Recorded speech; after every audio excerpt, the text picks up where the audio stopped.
Iisa lang ang radyo. Dito'y Pilipinas. May isa lang tiradyo. Sa Pilipinas, usa lang bay ang radyo. DZRH Nationwide at Radyo Natin Network ng Manila Broadcasting Company. Sa Pilipinas, iisa lang ang radyo. Serving the Philippines. Radyo Natin Nationwide.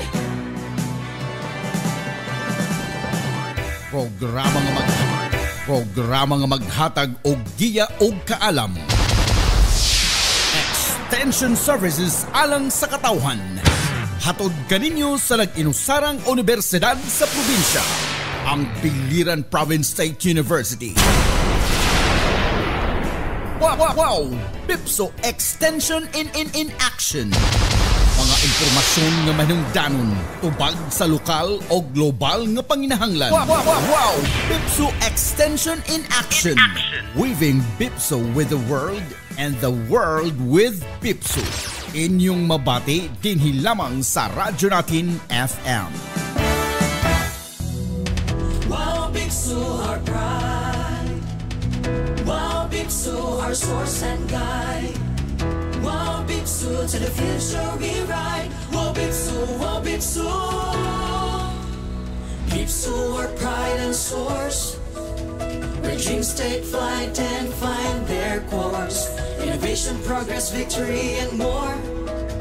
We live our worthiness, our spirit soar. Wow, Bipso, our pride. Wow, Bipso, our source and guide. Wow, Bipso, to the future we ride. Wow, Bipso, our pride. Innovation lights our way. At Bipso we proudly say, progress fuels our hearts and mind with knowledge of all kinds. Victory in every stride as we reach for stars and wide. Weaving worthiness in every thread, where dreams and passion are widely spread. Bipso, our pride and source, where dreams take flight and find their course. Innovation, progress, victory, and more. We live our worthiness, our spirit soar. Wow, Bipso, our pride. Wow, Bipso, our source and guide. Wow, Bipso, to the future we ride. Wow, Bipso, our pride. Classrooms filled with endless quest. We nurture minds, we are the best. Through trials faced and challenges met, we rise above our goals all set. In love we innovate and create a future bright we celebrate. With each discovery we're on the way to a brighter, bolder, victorious day. Bipso, our pride and source, where dreams take flight and find their course. Innovation, progress, victory. Maayong buntag, probinsya sa Biliran. Wow, Bipso, our pride. Maayong buntag sa ato mga suking tigpaminaw dinhi sa Radyo Natin FM. To the future we ride. Welcome na usab sa atong programang Wow Bipso in Action. Bipso, Ang programa nga maghatag og giya ug kaalam. where dreams take Ang programa nga maghatod kaninyo og impormasyon progress, victory, and more. ug kaalam nga mga mahinungdanon. Kini nga programa hatod kaninyo sa Biliran Province State University Extension Services Office. Wow, Bipso, our Adlaw karon nga Martes, Oktubre 14, tuig 2025. Wow, Bipso. Karon ang ika-16 nga pagkahimo nga university, ano? Away. Ika-16 ka tuig na nga universidad, ang kanhi Naval Institute of Technology nga nahimong Naval State University ni adtong Oktubre 14 tuig 2009. As we reach Ika-16 na nga tuig nga nahimong universidad ang Bipso. for dreams and Niadtong 2019 nahimo kining Bipso, ano? pinaagi sa Republic Act 11170 nga of course authored by then Congressman and now Governor Rogelio J. Espina. Ang atong oras 35 minutos naman makalabayang alas 10. Once again, welcome sa atong programang Wow Bipsu Extension in Action. Kini ang inyong host karong mga oraza Lorenzo Romero de la Cruz, ang Information Officer 3 sa Biliran Province State University. O karong mga tekna atong makauban ang atoang mga faculty members sa School of Technology and Computer Studies. Makauban nato ang atoang chairperson sa Bachelor of Science in Information System Program o ang atoang Network Administrator, Bachelor of Science in Computer Science Program di ay. Ang atoang Network Administrator sa Biliran Province State University, walay lain si Dr. Reynold Bustillo. Makauban usab nato ang atoang usa ka faculty member sa School of Technology and Computer Studies. Siya usab ang Head for Knowledge Management and Information Unit sa Bipsu Extension Services Office, si Sir Glenn Gumba. Dato usab makauban ang coordinator, extension coordinator for the School of Technology and Computer Studies, walay lain Ma'am Jana Mariel Merino. Maayong buntag mga ma'am, mga sir. Mayong buntag. Maayong buntag. Sa dili pa kita mo proceed sa atong topic karon, atong i-greet atong i-greet anay ang nag-mention ako ganina og University Hood, wa man lang nato gi-greet ang atong pamilya sa Bipsu, ang Bipsu family. Happy 16th University Hood sa Biliran Province State University nga kanhi NIT nahimong NSU o karon mauna ang Bipsu. Kaganinang buntag na ay adunay misa nga gipahigayon isip pagsaulog sa 16th University Hood sa Bipsu. Ug unyang alauna pagahimon usab ang Bipsu Wow Awards. Usa kini ka programa alang sa pagpasidungog sa atong mga faculty members ug sa mga administrative personnel sa Biliran Province State University. Ug unyang gabi, alas 6 sa gabi, alas 6 nga takna pagabuhaton usab ang Employees Night. Rakya daw mga faculty o personnel unyang gabi, alas 6 sa gabi dina sa Bipsu Gymnasium. Okay, sa karon ato nang pagasugdan kung ang ato ang topic karong mga oras since School of Technology and Computer Studies man kini sila, of course ang ilahang i-discuss karon is related usab sa ilahang college, related usab sa mga leksyon nga i-cater sa School of Technology and Computer Studies. Karong mga orasa atong paminawon si Dr. Reynold Bustillo alang sa usa ka mahinungdanong diskusyon mahitungod sa digital safety, security, and data privacy. Og unya iniusab madungog si Sir Glenn Gumba, inubanan usab ni Ma'am Jana Mariel Merino. May buntag Sir Reynold. May buntag Sir Lorenzo. May buntag sa tanan natong suking tigpaminaw sa radyo natin sa 103.9 FM. Ako di ay si Dr. Reynold J. Bustillo, gikan sa School of Technology and Computer Studies. Nagtudlo ko og Information Security and Assurance og Information Management System sa Biliran Province State University o Bipsu. Una sa tanan, ako magpasalamat sa atong mga opisyalis sa universidad dinhi sa atong probinsya. Ang atong buutan nga University President si Dr. Victor C. Canizo Jr., ang atong maabtikon nga Vice President sa Research Innovation and Extension Services mao si Dr. Roland Nies, ug ang atong dekana sa School of Technology and Computer Studies si Dr. Chuna Sabinay. Ug ang nag-awhag kanako na moistorya karon dinhi sa kahanginan si Dr. Alvin Ampong, ang Director sa Extension Services Office, ug ang atoang moderator di ay karon na ang ambungan nga direktor sa Bipsu University Media Innovation Office na si Sir Lorenzo de la Cruz, Media Information Office. Ug usab ang maaniyag nga amo ang extension chairperson sa STCS na si Ma'am Jana Mariel Merino, ang gwapong head sa Knowledge and Information Management Unit na si Sir Glenn Gumba. Og sa tanang bipsonista na namati karon og ang mga partners sa among extension services sa STCS. Unsa man gyud kini ang digital safety, security og data privacy kay mao kini ang atong pagahisgutan karong buntag. Sir Glenn, kini nagpasabot sa panghilabot sa personal nga impormasyon, mga device ug online activities batok sa hulga sama sa hacking, phishing ug cyberbullying. Sa atong mga tinahod na mga tigpaminaw dinhi sa kahanginan, Ma'am Jana, ang mga eksplanasyon mao kini: kaluwasan o safety, seguridad o security, digital nga kalibutan o digital world, or environment. Og Sir Glenn, naapod tayo gitawag na digital nga kaluwasan o seguridad o digital safety and security.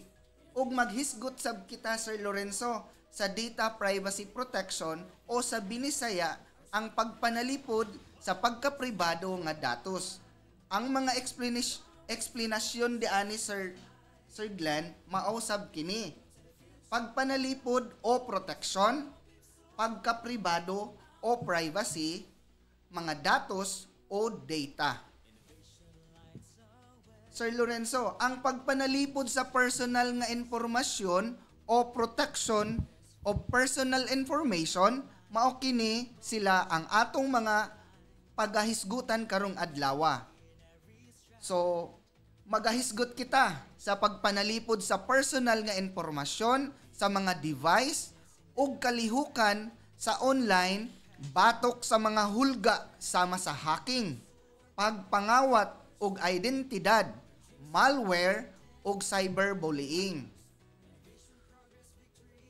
Ma'am Jana, una atong hisgutan ang hacking kay mao kini ang pagpanghilabot sa usa ka sistema gamit ang teknikal nga pamaagi nga walay pagtugot aron makuha usbon o kadautan sa datos o operasyon sa usa ka sistema dinha sa computer.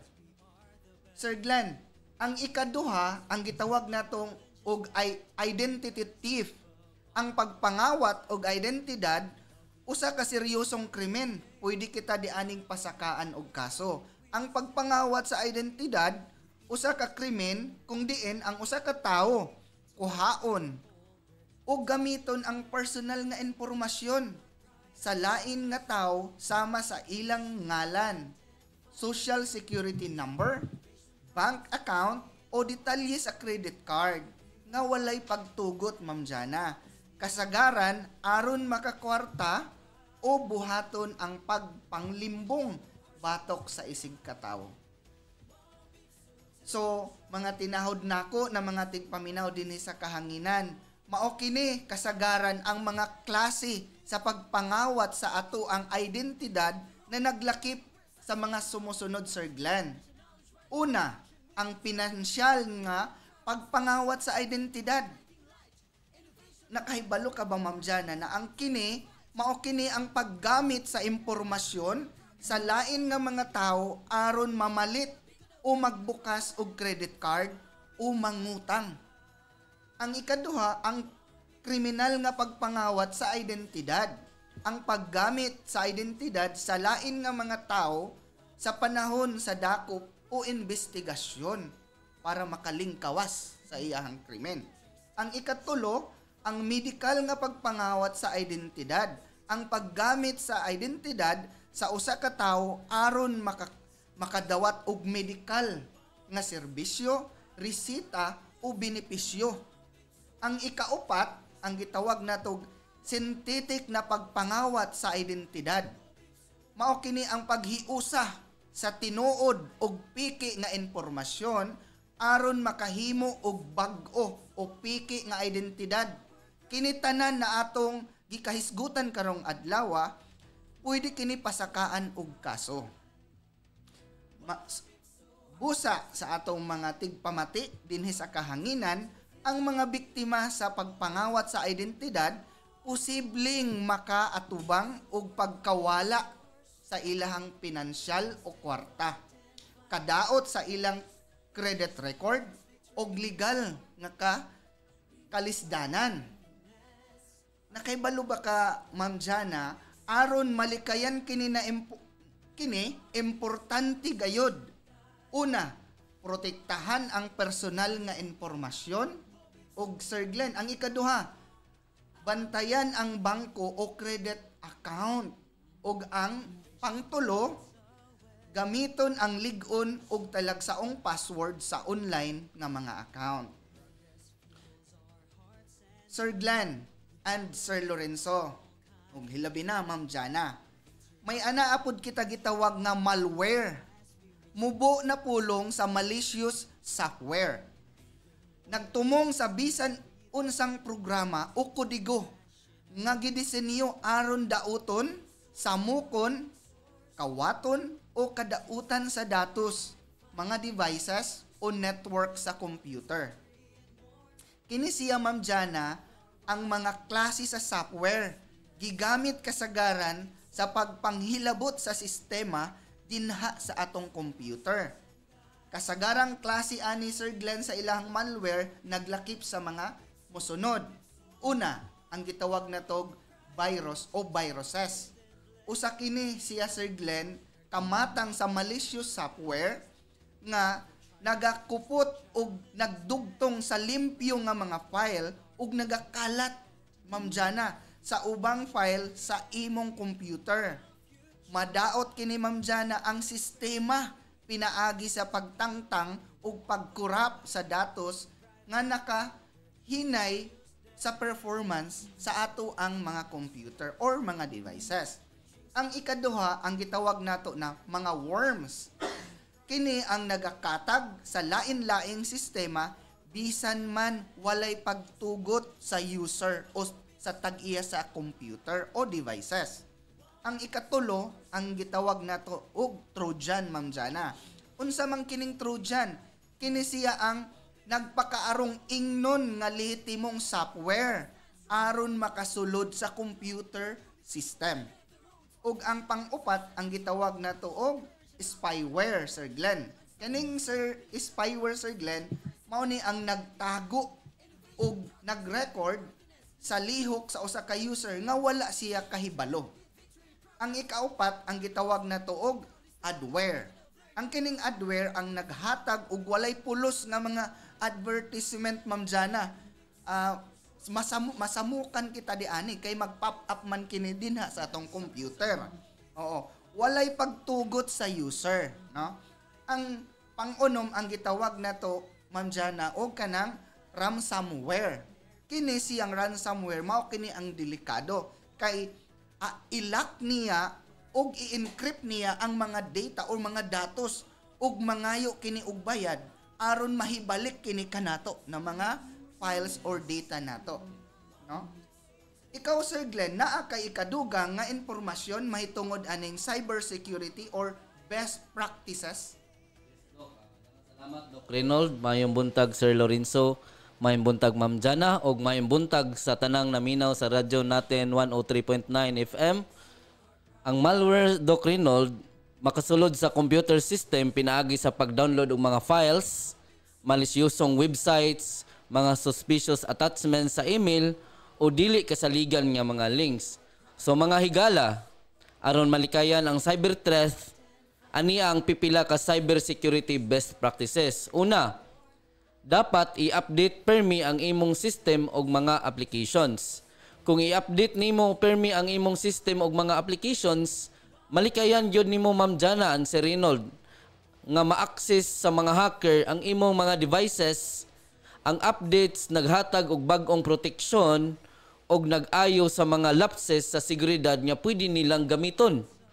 Kaduha, gamit og strong passwords og two-factor authentication. Ang paggamit og ligon nga password ng mga higala nga adunay kombinasyon sa mga litra, numero ug simbolo aron lisod kini tag-anon.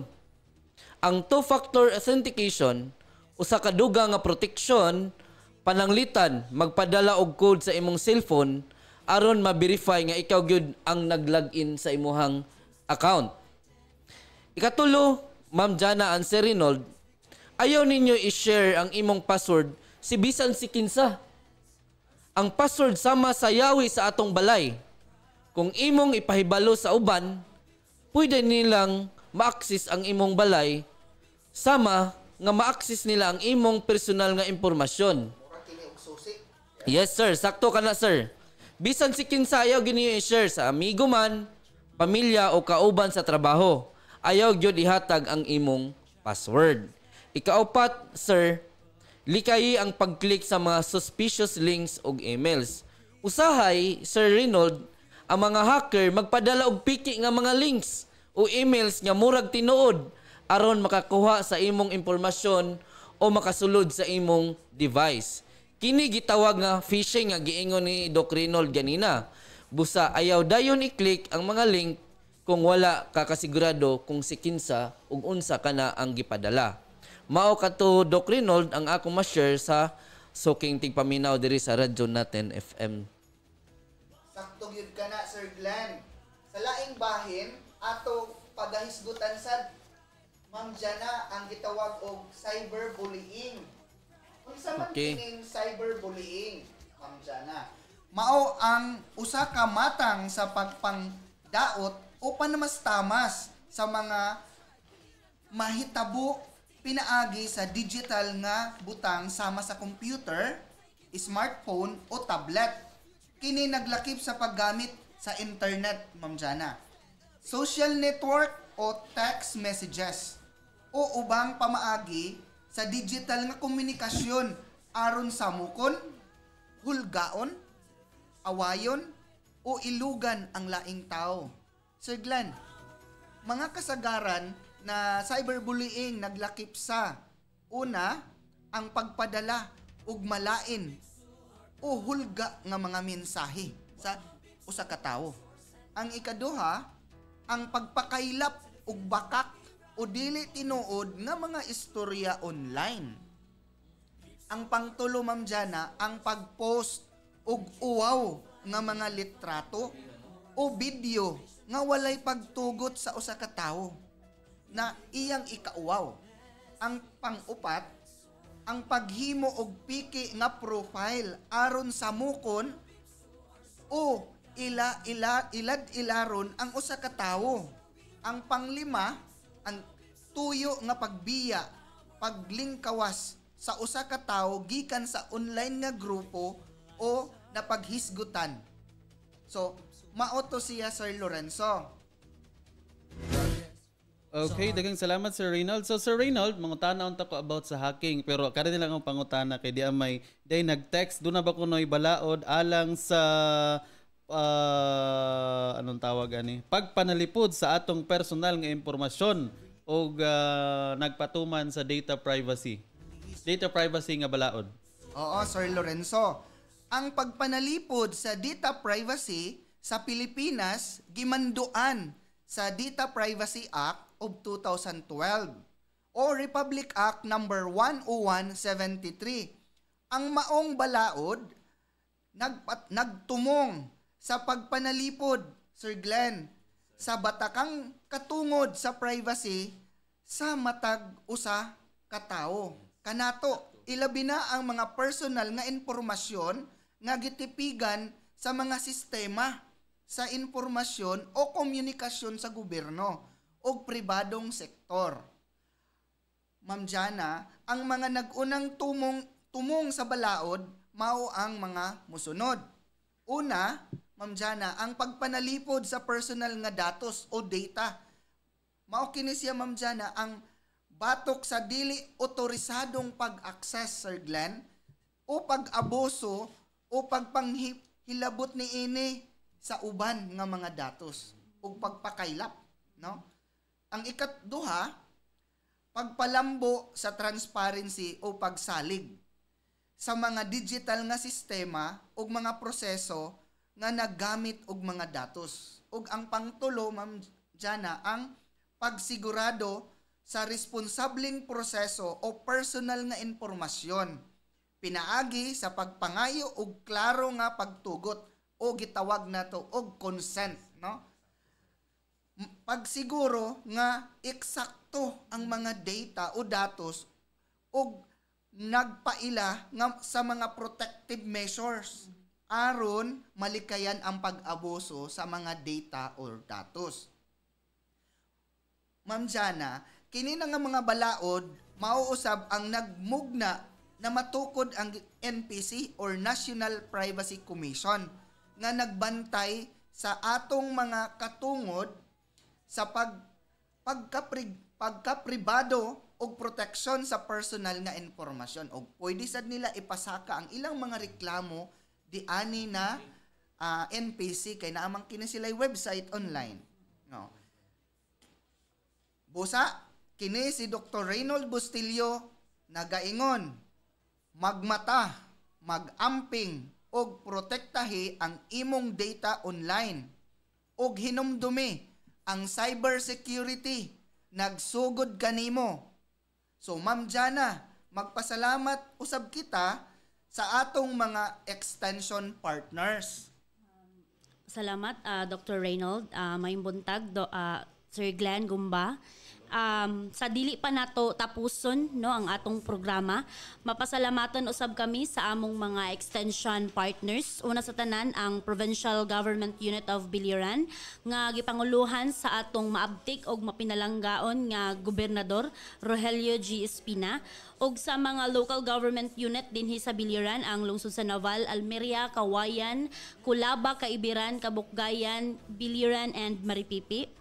Ang Land Bank of the Philippines, ang Department of Social Welfare and Development, ang Department of Education, ang Sangguniang Kabataan dinhi sa probinsya sa Biliran, ang mga fisher folks and mga farmers, ay labi na ang mga women's group, ang LGBTQ&A community, ug ang Department of Information and Communication Technology. So maora kadto-tanan, no, daghang salamat, sir.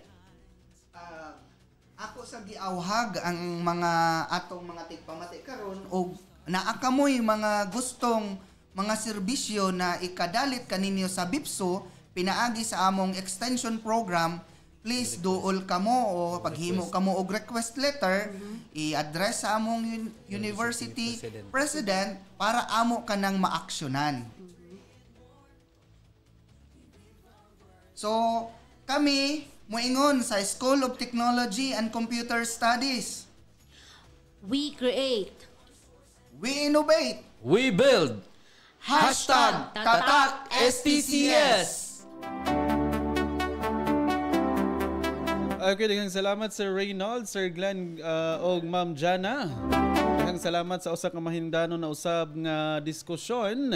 Subot mang palandungon pero kinahanglan na natong eka nga in Tagalog magpaalam sa ating mga giliw na mga taga-subaybay para po sa inyong kung naamoy mga pangutana, suhestyon, opinion, kuro-kuro, ano man yan.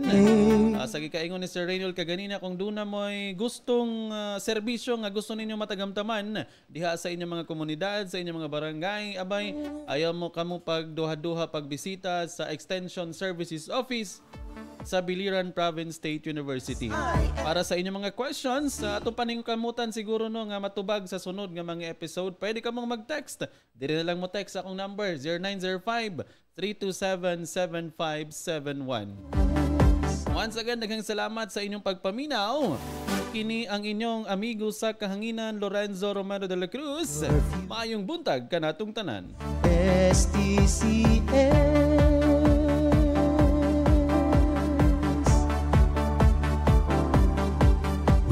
We innovate, we build. STCS.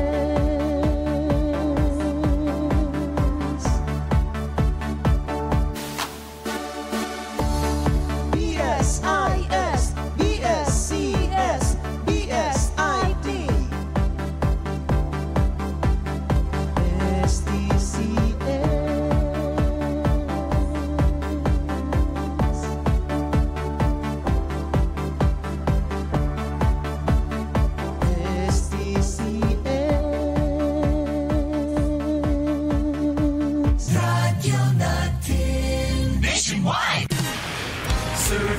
the Philippines. This is MBC Media Group's